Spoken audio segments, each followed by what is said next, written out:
Hello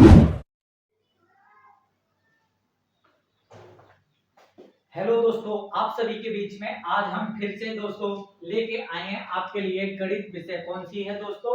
गणित विषय का और पाठ नंबर 3 भाग है हमारा 1। क्या है हमारा? भाग नंबर 1 है और पाठ है दोस्तों हमारा तीसरा, दो चर वाले रेखिक समीकरण युग्म। कौन से हैं? दो चर वाले रेखिक समीकरण युग्म। दोस्तों यह वीडियो हमारी बहुत दिनों में पड़ रही है, हमारी तबीयत ज्यादा खराब हो गई थी तो इस वजह से हम वीडियो को कुछ डाल नहीं पाए बीच में, तो इसे हम आज से शुरू कर रहे हैं। आज से आपकी हर रोज वीडियो आएगी, आप वीडियो में बने रहें और देखते रहें।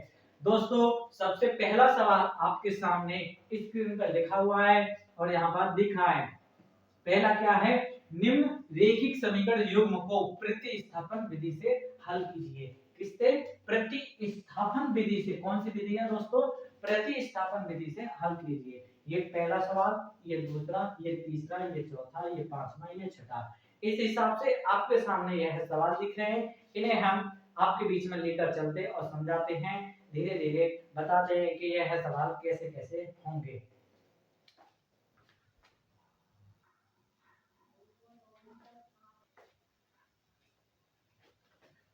तो फ्रेंड्स इससे आगे हम इन दो सवालों को करके बताते और समझाते हैं। आप वीडियो में बने रहें और देखें। तो क्या है, हम लिखते हैं यहाँ पर क्या? हल। हमने इसका हल लिखा। हल के बाद में क्या है? प्रतिस्थापन। प्रतिस्थापन का मतलब है एक में से मान निकालो और दूसरी में रखो। तो यही तो होता है। तो ये हमारी समीकरण पहली और ये दूसरी स्थापन करनी है। तो समीकरण पहली से करना है हमें। क्या मान के चलो हमने समीकरण एक से कर रहे हैं। एक से क्या करा हमने? समीकरण एक से x तो इधर ही छोड़ा और इधर हो गया हमारे 14 और ये बाई दूसरी साइड को चले गए तो माइनस के हुए। तो ये समीकरण क्या बन गई दोस्तों? हमारी तीसरी बन गई। क्या? समीकरण 3 बन गई, मान लो। ठीक है, तो क्या समीकरण 3 का मान समीकरण किसमें? समीकरण दूसरी में रखने पर, दूसरे में रखने पर तो क्या x बराबर इतना है। तो क्या है हमारा? 14 माइनस वाई। ठीक है, x के स्थान पर माइनस वाई ये रहा। ठीक है दोस्तों, और इधर क्या है हमारा 4। इसके बाद में क्या आया हमारा?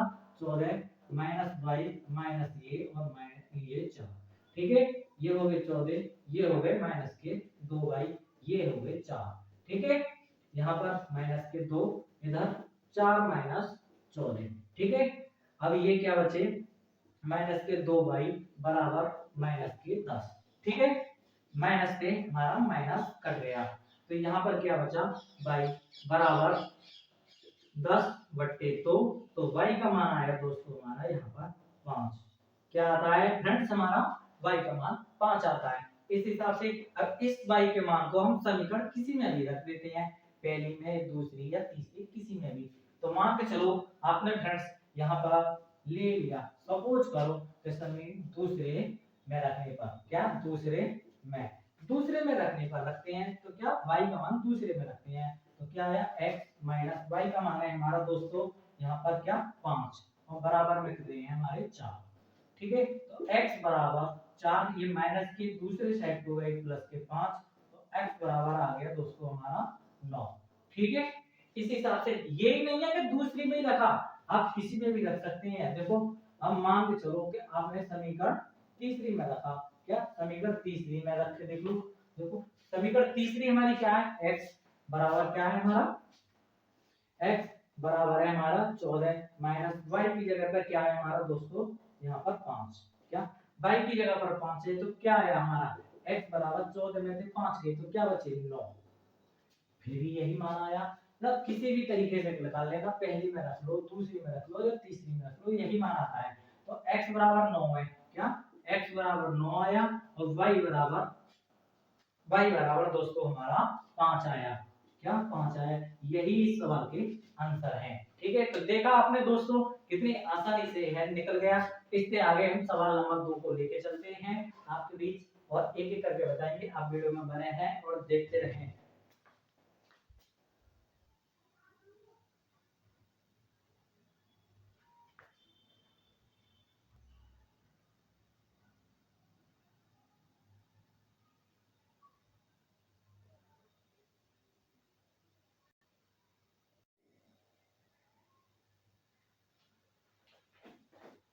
तो फ्रेंड्स इससे आगे हम आपके बीच में लाएंगे सवाल नंबर दूसरा। क्या इसी का दूसरा, इसी में 6 सवाल हैं तो दूसरे को हल करते हैं। तो क्या करेंगे हम, ये समीकरण पहली और ये समीकरण हमारी दूसरी प्रतिस्थापन से करना है। एक में से मान लगा के दूसरे में रखा। तो हम पहली से क्या करते हैं, s बराबर क्या रखते हैं t, ये माइनस का आया तो प्लस में t आ गया। ये हमारी दोस्तों क्या बन गई, समीकरण नंबर तीसरी बन गई। इस वाले मान को समीकरण 2 में रखते हैं। क्या 3 का मान 2 में रखने पर, ठीक है।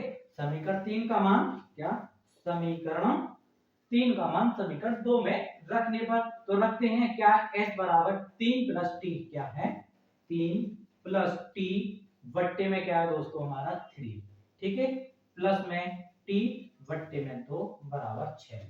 आपने देखा कितनी आसानी से आपने मान निकाल कर इसमें रख दिया। इसके बाद में क्या करते हैं, देखो इसके बाद में क्या है, बस हल करो, कुछ भी नहीं है, दोनों की गुणा करो। 3 की गुणा 2 में करें 3 दूनी 6, इधर 2 की इसमें करते हैं 2 तिया 6 प्लस 2 की टी में करें तो 2 टी, इस 3 की इस टी में करी तो क्या 3 टी। इसके बाद में दोस्तों आपका यहाँ पर 6 है, बट्टे में 1 रख दो, कैंची की गुणा कर दो, क्या है हल करो, बस इतनी सी बात होती है। तो इस सभी की इसमें गुणा करी तो क्या आएगा 6 प्लस 3 और 2 5 टी और बराबर 6 6 36, ठीक है। यहाँ तक आपके समझ में आ गया, कितनी आसानी से ये हमने कर लिया। इसके बाद में हमें क्या करना है कि 5t बराबर 36, तो ये है ही है, और ये प्लस की चीज इधर गई माइनस के 6। तो अब क्या हुआ हमारा 5t बराबर में क्या बचा हमारे 30, क्या बचे 5t बराबर 36 में जो 6 गई तो हमारे दोस्तों 30 बचे। इसके बाद आप इधर देख लीजिए क्या बचा 5t बराबर 30, इधर यहाँ पर एक लाइन में दो बराबर ना होते तो इस वजह से हमने यह चिन्ह लगा रखे हैं, ठीक है। तो अब t का मान निकालेंगे तो 30 बट्टे 5, इसका इसमें भाग देंगे तो t बराबर आ गया दोस्तों हमारा 6। क्या आया हमारा t बराबर 6 आया।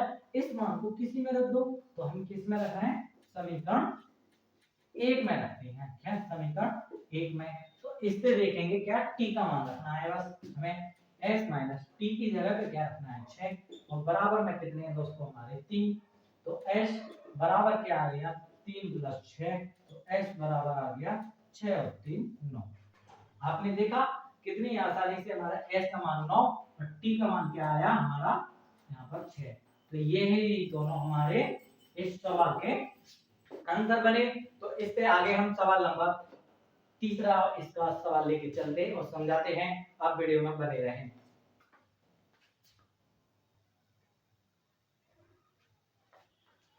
तो फ्रेंड्स इससे आगे हमारा अगला सवाल है सवाल नंबर तीसरा। क्या सवाल नंबर तीसरा, इसमें से मान निकालते हैं, ये पहली समीकरण, ये हमारी दूसरी समीकरण, मान निकालते हैं क्या इसका। तो पहली समीकरण से हम करते हैं किससे, समीकरण 1 से, ठीक है।